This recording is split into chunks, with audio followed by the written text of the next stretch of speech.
आइए सुनते हैं आज की कहानी फंस गए खर्चीले लाल। आंखों पर चश्मा, माथे पर टीका, मुंह में पान का बीड़ा, गिलोरी भरे और गणेश जी की तरह तोंद निकाले सेठ खर्चीले लाल की नजर वही खाते पर जमा थी। सूद पर सूद चढ़ाते चले जा रहे थे। होठों पर मुस्कान तैर रही थी कि तभी एकाएक उनके कान खरगोश की तरह खड़े हो गए। होठों से मुस्कान ऐसे गायब हुई जैसे गधे के सिर से सींग।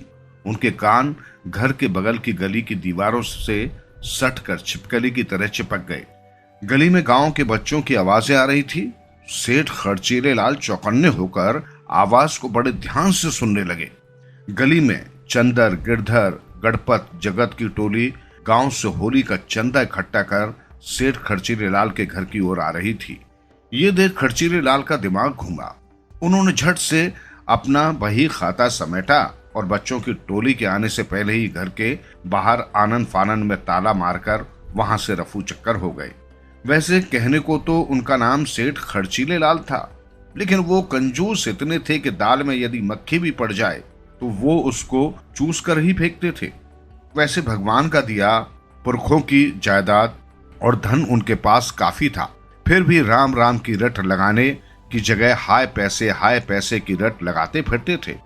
गांव में कोई त्योहार पड़े या समारोह, उनसे चंदा वसूल करना गंजे के सर पर बाल उगाने जैसा था।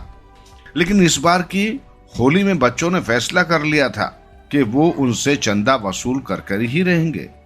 बच्चों की लंगूरी सेना जब सेठ खर्चीले लाल के घर पहुंची तो 1.25 किलो का दरवाजे पर लटकता ताला उन्हें मुंह चढ़ाता हुआ मिला।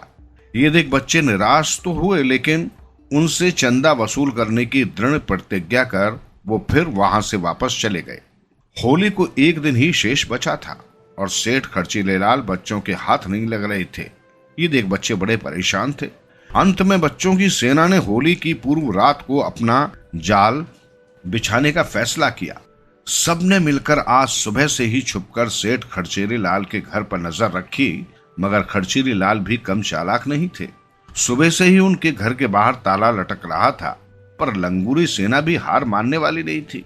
वो अपने मोर्चे पर पूरी तरह से तैनात थी।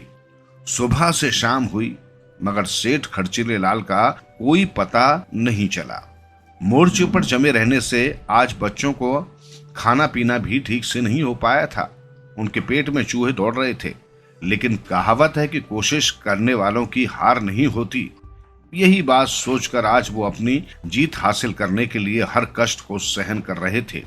समय बीता, शाम से रात होने को आई, पर सेठ खर्चीले लाल के घर का ताला वैसे ही लटका रहा जैसे घंटा घर की बिगड़ी घड़ी। बच्चे बड़े परेशान हुए कि आखिर सेठ खर्चीले लाल गए तो गए कहां। इधर बच्चों की नजरें सेठ खर्चीले लाल को तलाश रही थी, उधर रात हो जाने पर उनके माँ बाप उन्हें ढूंढ रहे थे।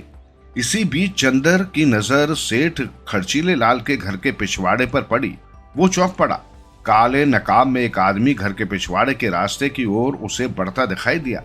चंदर के चेहरे पर चमक आई। उसने अपने दोस्तों को बताया। सबने गौर से देखा कि सेठ खर्चीले लाल उनसे छुपकर अपने घर के अंदर घुसे जा रहे हैं। सबने चारों ओर से उन्हें पकड़ने का जाल बिछाया। सभी बच्चे अपने मुखिया चंद्र के निर्देश पर खर्चीले लाल के घर के चारों ओर फैल गए और धीरे धीरे उनको पकड़ने के लिए बढ़ने लगे। चंदर और गिरधर छुपते छुपते जैसे ही पिछवाड़े पहुंचे, उनकी नजर दीवार पर पड़ी। नकाबपोश उन्हें दीवार पर चढ़ते हुए नजर आया। ये देख चंदर और गिरधर ने अपनी लंगूरी सेना को जल्द आने का इशारा किया। सबके सब इशारा मिलते ही लपक कर उनके पास आ गए। वो सभी दबे पांव चंद्र के पीछे पीछे सेठ खर्चीले लाल को पकड़ने के लिए दीवार की ओर बढ़ने लगे। इसी बीच बच्चों ने देखा नकाबपोश का दाहिना पैर दीवार के ऊपर पहुंच चुका था और बायां पैर नीचे लटक रहा था, और वो अपना संतुलन बनाते हुए पूरी ताकत लगाकर दीवार पर अपना बायां पैर रखने की कोशिश कर रहा था। मौका अच्छा था। बच्चों ने उसे हाथ से न जाने देने का निर्णय लिया। वो लपक कर दीवार के पास गए और लटक रहे बाएं पैर को मजबूती से पकड़कर बोले, पकड़ में आए बरसों बाद चंदा लेंगे हम तो आज, सूद समेत वसूलेंगे हम, कुर्ता बिक जाए चाहे ताज। बच्चे अपने जाल में फंसे शिकार पर खूब हंस रहे थे। वो दीवार पर लटक रही नकाबपोश की टांग को खींच रहे थे कि एकाएक जोर लगते ही धम की आवाज के साथ जमीन पर दोनों टांगे समेत बच्चों का शिकार आ गिरा और दर्द से आ ऊ कहता हुआ चिल्ला उठा। बच्चों ने उसे मजबूती से पकड़ लिया और चंदा मांगने लगे। इसी बीच आवाज सुनकर बच्चों को ढूंढ रहे उनके माँ बाप वहां आ पहुंचे। काले नकाब में छुपे सेठ खर्चीले लाल को बच्चों के जाल में फंसा देखकर वे भी बहुत खुश हुए। सब ठहाका मारकर हंस रहे थे कि तभी अचानक सेठ खर्चीले लाल के घर के पिछवाड़े का दरवाजा एक झटके के साथ खुला। सबकी नजरें जब दरवाजे पर पड़ी तो वे सभी भौचक्के रह गए। सामने खड़ी भीड़ को चश्मे के अंदर से घूरते हुए सेठ खर्चीले लाल सबको दरवाजे पर खड़े दिखाई दिए। अकड़कर सबसे बोले, ये क्या तमाशा बना रखा है तुमने सबने? यहाँ भीड़ क्यों जमाई है? ये देख सब हैरत में पड़ गए। वो सब कभी दरवाजे की ओर खड़े सेठ खर्चीले लाल को देखते तो कभी नकाबपोश को। अपनी ओर सबको बार बार देखते हुए सेठ खर्चीले लाल ने फिर कहा, क्या तुम सबने पहले हमें कभी नहीं देखा है जो इस तरह आंखें फाड़ फाड़ कर देख रहे हो? चलो हटो यहाँ से। सेठ खर्चीले लाल की बात सुनकर चंदर बोला, भाइयों लगता है हम फिर धोखा खा गए। सेठ खर्चीले लाल की जगह हम सब ने किसी और को पकड़ लिया है। कौन है ये आदमी? सेठ खर्चीले लाल ने रौबदार आवाज में चंद्र से पूछा। चंद्र बोला, पता नहीं, हम तो छुपकर होली का चंदा लेने के लिए आपकी तलाश कर रहे थे कि अचानक ये आदमी आपके घर की दीवार फांदता हुआ हम सबको मिला। हम सब ने सोचा कि आदमी कोई और नहीं बल्कि आप ही हैं, इसलिए हम सब ने इसे आप समझकर पकड़ लिया। लेकिन अब हम सब हमेशा की तरह फिर नाकामयाब रहे। चंद्र की बात सुनते ही सेठ खर्चीले लाल के होश उड़ गए। उन्होंने आगे बढ़कर झट से नकाब वाले के चेहरे से नकाब उतारा।